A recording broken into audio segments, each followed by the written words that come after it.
এই হারাম জাতির যৌতুকের টাকা লাগবে, আমার টাকা লাগবে তো কইছ না। কিসের যৌতুক চাও? কিসের যৌতুকের জন্য তুমি আমার প্রত্যেকদিন মারো? আমি তোমার ভালোবেসে বিয়ে করছিলাম, আমার বাপ মা ভাই বোন কেউ রাজি ছিল না, আমি সবার অমতে গিয়ে তোমাকে বিয়ে করছিলাম। সবাই আমাকে বলছিল তুমি মানুষটা ভালো না, তুমি একটা নেশাখোর। আমি তারপরে তোমাকে ভালোবাসি, তোমার হাত ধরে চলে আসছি, তোমাকে বিয়ে করছি। অবশেষে আমার মা বাবার কথাই সত্যি হইলো, তুমি এখন রোজ আমাকে মারো। আমি কি এই জন্য তোমার হাত ধরে আসছিলাম? আমি কি তোমার হাতের মার খাওয়ার জন্য তোমার হাত ধরে আসছিলাম? তুমি এমন শুরু করছো কিসের জন্য? আমার কি দোষ? আমি কি ভুল করছি? আমি কি অন্যায় করছি যার কারণে তুমি আমাকে এইভাবে ধরে ধরে মারতেছো? আমার জানা মতে তো আমি কোনো ভুল করি নাই। হ্যাঁ, আমার ভুল হয়তো একটাই হয়েছে, সেটা হচ্ছে তোমার মতো একটা থার্ড ক্লাস মানুষকে বিয়ে করা। আমি যদি তোমাকে বিয়ে না কইরা অন্য কাউরে বিয়ে করতাম না, তাহলে হয়তো আমার জীবনটা এরকম হইতো না। আসলেই মুরব্বীরা বলে না, ঠিকই বলে যে যে সম্পর্কে বাবা মার দোয়া না থাকে সেই সম্পর্ক কখনো টিকে না, সেই সম্পর্ক কখনোই সুখের হয় না। আমার বাবা মা যদি এই কথা জানে, তারা কত যে কষ্ট পাইবো। আমি ভুল করছি। এই তুই কি করলি? আমারে বিয়ে করতে ভুল করেছিস? এই হারাম দাদা, এই তোর মতন মেয়েকে যা আমি বিয়ে করেছি, এটা তো ছাদ কপালের ভাগ্য। এই আমার মতন একটা ছেলেকে তোর লাইফে পাইছিস, তোর জীবনে পাইছিস, এটা কি তোর ভাগ্যের ব্যাপার, ভাগ্যের ব্যাপার। হ্যাঁ, তোমাকে বিয়ে করে যে আমি কত সুখে আছি, আমার কপাল, আমার কপাল। আমি এখন হারে হারে টের পাইতেছি তোমার মতো মানুষকে বিয়ে করে আমি যে কত সুখে আছি। এই এই তোরা কি আমি সুখে রাখি নাই? হ্যাঁ হতে পারে আমি মদ খাই, তো কি হয়েছে? এই তোর বাপের বলবি যে আমাকে টাকা দিতে। এই তোরা বলছিলাম আমার যৌতুকের টাকা লাগবে, 3 লক্ষ টাকা লাগবে, আমি বিজনেস করবো। কই টাকা আনতে পারিস? খাইছ আর ঘুমাস। হারাম দাদা, তো ঠ্যাং টুং ভেঙে না একদম বস্তায় করে না তো বাপের বাড়ি পাঠাই দেবো। আমার বাসায় না তোর বিন্দু মতো কোনো জায়গা দিব না। আমার বাবা কেন তোমাকে টাকা দিবে? হ্যাঁ, কেন তোমাকে টাকা দিবে? তুমি তুমি কি আমার বাবার কাছ থেকে টাকা নাওনি? আমি তোমাকে আমার বাবার কাছ থেকে টাকা এনে দেইনি? সব টাকা দিয়ে তো তুমি জুয়া খেলছো, মদ খাইছো। আর আমি তো তোমাকে ভালোবেসে বিয়ে করছি, আমার ফ্যামিলি তো রাজি ছিল না তোমার সাথে বিয়ে দেওয়ার জন্য। তারপরে আমি ভালোবেসে অন্ধ হয়ে তোমার হাত ধরে চলে আসছি। আমার মা বাবা কেন তোমাকে টাকা দিবে? তোমার সাথে কি আমার মা বাবার কথা হয়েছিল? তোমার সাথে কি আমার কথা হয়েছিল যে আমাকে বিয়ে করলে তোমাকে আমি যৌতুকের টাকা দিব, তোমাকে এত এত টাকা দিব? তখন তো আমাকে বলছো নেহা আমি শুধু তোমাকে চাই, আমার তোমার টাকা পয়সা বাড়ি গাড়ির প্রতি কোনো লোভ নাই। এখন কেন এত টাকা করো তুমি? হ্যাঁ, এখন আমি টাকা করি কেন তুই বোঝাস না? এই এখন আমার টাকা লাগবে বলে এখন আমি টাকা করি। তোর সাথে না বিয়ের আগে না আমি প্রেমের অভিনয় করেছি, শুধুমাত্র তোকে বিয়ে করে টাকা আনবো বিলে। এই তোর বাপের তো অনেক টাকা আছে, তোর বাপটা তো অনেক আগেই মারা গেছে, তোর ভাইয়ের কি কোনো টাকা পয়সা কি অভাব পড়ছে? এই তোর টাকা পয়সা সব তোর ভাই বসে বসে খাচ্ছে, ফুর্তি করতেছে, তোরে কি নাই? তোরে কি নাই? তুই কি বাঘ পাইছে? তুই কি বাঘ পাবি না? তাহলে আমার টাকা আমার এনে দিতে হইব। আমি টাকা চাই, আমার টাকা লাগবে তো লাগবে। যদি টাকা আনতে পারিস তাহলে আমার সংসার করবি, যদি আনতে না পারিস তাহলে আমার সঙ্গে তো করা লাগবে না। তোর মতন মেয়ে আমার সংসার করতে পারবে না। আমি দেখ নায়কের মতন দেখতে, আমি না আরো 4টে বিয়ে করবো, তাও না আমার টাকা লাগবে, টাকা। কি বললো তুমি? তুমি 4টা বিয়ে করবা? তুমি 4টা না, তুমি 10টা বিয়ে করতে পারবা, কারণ তোমার তো চরিত্র সমস্যা, একটা দিয়ে তো মন ভরে না, তোমার শত শত মেয়ে লাগবো। শোনো, তুমি যে এত খারাপ, এত জঘন্য, এত নিজ মনের মানুষ, এত ক্যারেক্টারলেস তুমি, আমি যদি এই কথাগুলো বিয়ের আগে জানতে পারতাম না, তাহলে তোমার মতো মানুষকে আমি কখনোই বিয়ে করতাম না, কখনোই না। আর কি বললা? তোমার টাকা লাগবে? আমি তোমাকে 1 টাকাও আর এনে দিব না আমার বাবার বাড়ির থেকে। আর তুমি আমার সাথে সংসার কি করবা না? আমি তো তোমার মতো মানুষের সাথে সংসার করব না, আমি আজই আমার বাবার বাড়িতে চলে যাব। তোমার মতো মানুষের সাথে সংসার করা যায় না। আরে তুমি তো একটু পশুর চাইতেও খারাপ, মানুষ কখনো এরকম হতে পারে না, এত জঘন্য হতে পারে না। আরে মানুষ তো কুকুর পুষলেও তার জন্য একটু মায়া দয়া হয়, আর আমি তো মানুষ, আমার জন্য কি তোমার একটু মায়া দয়া হয় না? আর হবেই কিভাবে? তোমার মধ্যে তো কোনো মনুষ্যত্ব বোধই নাই, তুমি তো অমানুষ হয়ে গেছো। তুমি সারাদিন জুয়া আর মদের নেশায় পড়ে থাকো, মেয়ের নেশা আছে তোমার মধ্যে, এক মেয়ে দিয়ে তার মন ভরে না, আমাকে দিয়ে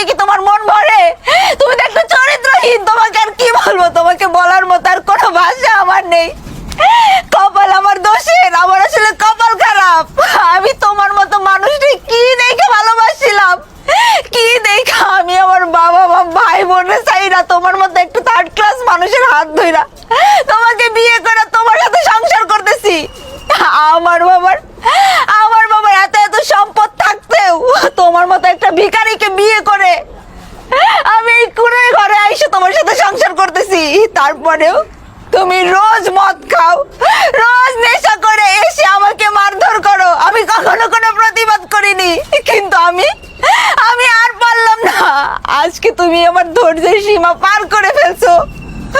আমি আর সহ্য করতে পারতেছি না, আমি এইসব আর সহ্য করব না। তুমি আমাকে মারতে মারতে আমার পুরো শরীর ব্যথা করে দিয়েছো। আমি আর এগুলো সহ্য করতে পারতেছি না। প্রতিনিয়ত যত দিন যাচ্ছে তত তোমার অত্যাচার বাড়ছে। আমি ভেবেছিলাম হয়তোবা তুমি একদিন বুঝবা, তুমি একদিন মানুষ হইবা, কিন্তু না, অমানুষ তো আর কখনো মানুষ হইতে পারে না। আমি তোমার মতো মানুষের সাথে সংসার করব না। আমি আজকেই আমার বাবার বাড়িতে চলে যাব। এই চুপ থাক, একটা কথা বলবি না। তোরে মিথ্যা অভিনয় না আমি সব কিছু টের পাই। তুই এই ফ্যান কান্না না আমার সামনে করবি না। এই তুই কি বলে করছস? তুই কি বলে করছস? তোরে মিথ্যা অভিনয় কি আমি বুঝি না? তোর মতো মেয়েকে যে আমি বিয়ে করেছিলাম এটা তো অনেক বড় কিছু। এই তোর মতো মেয়ে না আমার সংসারে থাকতে পারবে না। তুই যদি টাকা আনতে পারিস তাহলে আমার সংসার করবি, যদি আনতে না পারিস তাহলে তো আমার সংসার করবি না। হারাম যদি বেরো বাবু। আসসালামু আলাইকুম ভাই। তোর এত বড় সাহস! এই ছোট লোকের বাচ্চা, তুই আমার বোনের গায়ে হাত তুলেছিস। তোকে আজকে আর তোকে কি বলবো, তোকে কি বলবো? সব দোষ তো আমার বোনের, শুধু তোর কারণে বাবা স্ট্রোক করে ইন্তেকাল করেছে। বাবা তোকে অনেকবার বলেছে এই ছোট লোকের বাচ্চাকে ভুলে যেতে। এই ছোট লোকের বাচ্চা কখনো তোকে সুখ দিতে পারবে না, শুধু অপমান ছাড়া। এখন বুঝছস? এখন বুঝছস বাবা কেন তোকে নিষেধ করেছিল? আর তুই কি সুখে আছিস, কি শান্তিতে আছিস? তোকে কত সুখে রেখেছে এই ছোট লোকের বাচ্চা, সেটা তোর পরনের কাপড় দেখেই বোঝা যাচ্ছে। শোন, এখন আর কান্না করে লাভ নেই, আর এখন এখানেই তোকে থাকতে হবে। এটাই তোর পাপের প্রায়শ্চিত্ত। আরে ছোট লোকের বাচ্চা, তুই ভুলে গেছিস তোকে আমার এই বোনকে বিয়ে দিতে আমরা রাজি হইনি। তুই না ভালোবাসস, তুই ভালোবেসে আমার বোনকে বিয়ে করেছিস। তুই না পই করে বলেছিস যে আমি পিয়াকে না পেলে জীবন দিয়ে দিব আমি। আর আজকে কি দেখলাম? আয়সা দেখলামটা কি? তোর হাতে ঝাড়ু, এই ঝাড়ু দিয়ে আমার বোনকে পিটাইছ। শোন, তুই যখন এই ছেলেকে বিয়ে করেছিস এর সাথেই সংসার করবি, এর সাথে থাকবি, এটাই তোর প্রায়শ্চিত্ত। ভাইয়া, আমি যা করছি অনেক বড় ভুল করছি। আমি এই অমানুষটারে বিয়ে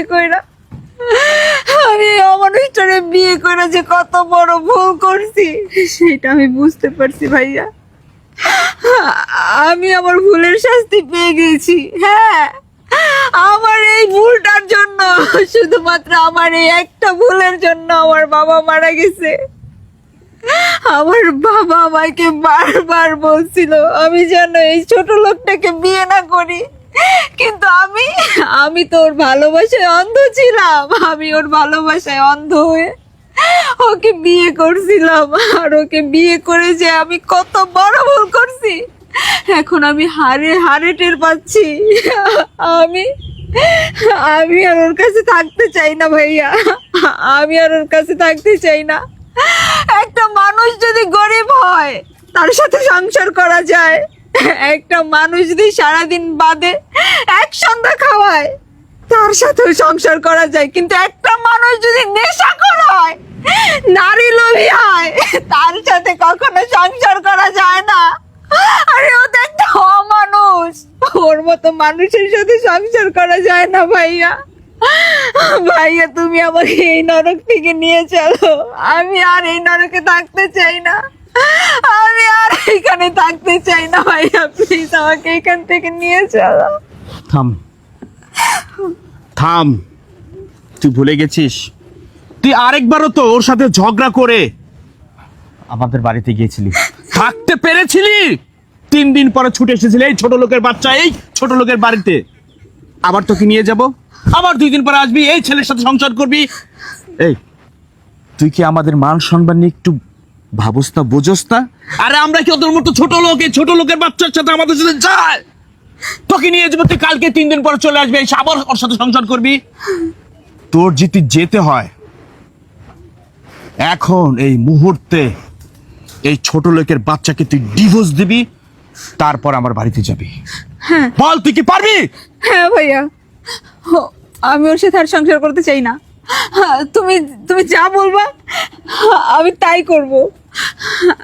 আমি আমি ওকে অনেক ভালোবাসতাম, কিন্তু ওর ব্যবহারে আমার সেই ভালোবাসাটা ধুলোর সাথে মিশে গেছে ভাইয়া। এখন আর ওর মিষ্টি কথায় আমি আর বলবো না। ও 2 দিন পর পর আমার কাছে যাবে, আমাকে গিয়ে বলবে, নেহা আমি তোমাকে ভালোবাসি, তোমাকে ছাড়া থাকতে পারবো না। 2 দিন পর পর মিষ্টি মিষ্টি কথা বলবে। এই মিষ্টি কথায় ভোলার দিন ভাইয়া শেষ হয়ে গেছে। আমি আর ওর মিষ্টি কথায় ভুলবো না। আমি ওর জন্য আমার ফ্যামিলি থেকে এত দূরে চলে আসছি, ওর জন্য, শুধুমাত্র ওর জন্য। আমি আমার বাড়ি গাড়ি সব কিছু ছেড়ে ওর মধ্যে একটা ভিখারির হাত ধরে চলে আসছি। আর ও আমাকে কি বলে ভাইয়া জানো? ও বলে আমি নাকি ওর যোগ্য না, আমি নাকি ওর মতো একটা পোলাকে বিয়ে করতে পারছি, এইটা নাকি আমার 7 কপালের ভাগ্য। এই শোন, আমি তো চলেই যাব, যাওয়ার আগে তোকে বলে যাচ্ছি, তুই যে আমার মতো মেয়েকে বিয়ে করতে পারছিস না,